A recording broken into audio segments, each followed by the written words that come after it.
ذرا تصور کیجئے، ایک طرف مصر میں ایک ایسا شخص بیٹھا ہے جس کے ہاتھ میں پورے ملک کے خزانوں کی ذمہ داری ہے، اور دوسری طرف دور سے کچھ مسافر مصر کی طرف بڑھ رہے ہیں۔ آخر وہ مسافر کون ہیں؟ وہ حضرت یوسف علیہ السلام کے اپنے بھائی ہیں، وہی بھائی جنہوں نے کبھی حضرت یوسف علیہ السلام کو کنویں میں ڈال دیا تھا۔ وقت گزر چکا تھا، حالات بدل چکے تھے، حضرت یوسف اب قید خانے میں نہیں تھے، بلکہ اللہ تعالیٰ نے انہیں مصر میں اقتدار اور ذمہ داری عطا فرما دی تھی، اور اب ایک ایسا لمحہ آنے والا تھا جس کا شاید کسی نے تصور بھی نہیں کیا ہوگا۔ حضرت یوسف اپنے بھائیوں کو دیکھنے والے تھے۔ اللہ تبارک و تعالیٰ قرآن کریم میں فرماتے ہیں وَجَاءَ إِخْوَةُ يُوسُفَ فَدَخَلُوا عَلَيْهِ فَعَرَفَهُمْ وَهُمْ لَهُ مُنْكِرُونَ، یعنی حضرت یوسف کے بھائی آئے، پھر وہ حضرت یوسف کے پاس داخل ہوئے تو حضرت یوسف نے انہیں پہچان لیا، لیکن وہ حضرت یوسف یعنی اپنے بھائی کو نہ پہچان سکے۔ ذرا اس منظر کو دل میں محسوس کیجئے، کئی سال پہلے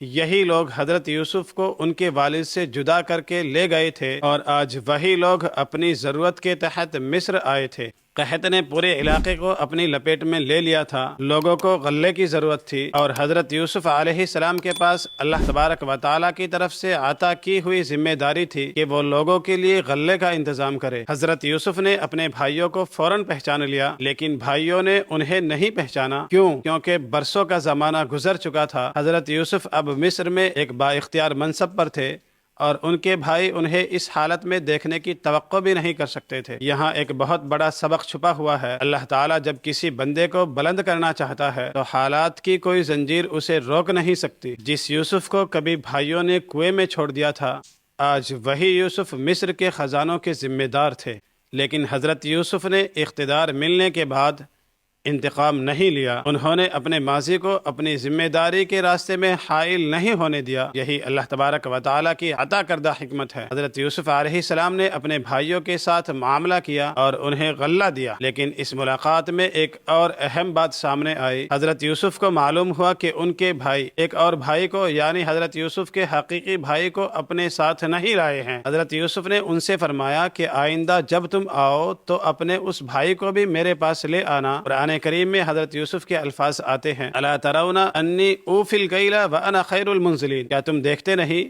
کہ میں پورا ناپ دیتا ہوں اور میں بہترین مہمان نواز ہوں۔ پھر حضرت یوسف نے فرمایا فإن لم تأتونی بہ فلا کیل لکم عندی ولا تقربون، یعنی اگر تم اسے میرے پاس لے کر نہ آئے تو میرے پاس تمہارے لیے کوئی غلہ نہیں ہوگا اور نہ تم میرے قریب آنا۔ بھائیوں نے جواب دیا کہ ہم اس کے والد کو اس کے بارے میں راضی کرنے کی کوشش کریں گے۔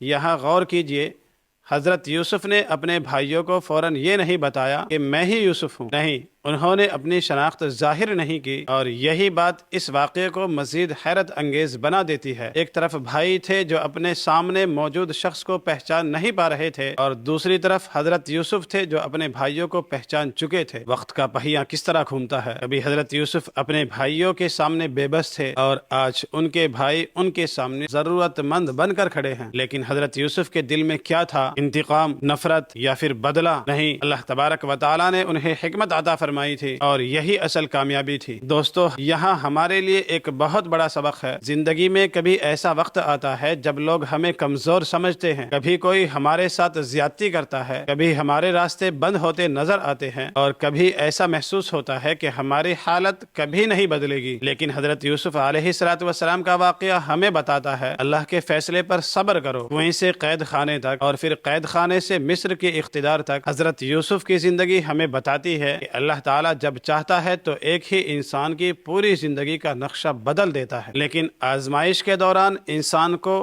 یہ معلوم نہیں ہوتا کہ اگلا مرحلہ کیا ہوگا۔ حضرت یوسف کے بھائیوں کو بھی اس وقت معلوم نہیں تھا کہ جس شخص سے وہ غلہ لے رہے ہیں وہی ان کا بھائی یوسف ہے، اور ابھی اس کہانی میں ایک اور بہت بڑا مرحلہ آنے والا تھا۔ حضرت یوسف نے ان سے کہا تھا کہ اپنے اس بھائی کو میرے پاس ضرور لانا۔ اب سوال یہ ہے، کیا وہ اپنے بھائی کو مصر لے کر آئیں گے؟ کیا حضرت یوسف اور ان کے بھائی کا راز کھلے گا؟ اور جب حضرت یوسف کے حقیقی بھائی کو مصر لایا جائے گا تو حضرت یوسف ایسا کیا کریں گے جس سے پوری کہانی ایک نئے موڑ میں داخل ہو جائے گی؟ یہ واقعہ ابھی اپنے انتہائی اہم مرحلے تک نہیں پہنچا۔ اگلے ایپیسوڈ میں، اگلے حصے میں ہم دیکھیں گے کہ بھائی واپس اپنے والد حضرت یعقوب علیہ السلام کے پاس پہنچتے ہیں اور حضرت یوسف کی طرف سے رکھی گئی شرط بتاتے ہیں، پھر حضرت یعقوب علیہ السلام کا کیا جواب ہوگا؟ کیا وہ اپنے بیٹے کو ان کے ساتھ مصر بھیجنے پر راضی ہوں گے؟ یہی وہ مرحلہ ہے جہاں کئی سال پہلے کا زخم دوبارہ تازہ ہونے والا تھا۔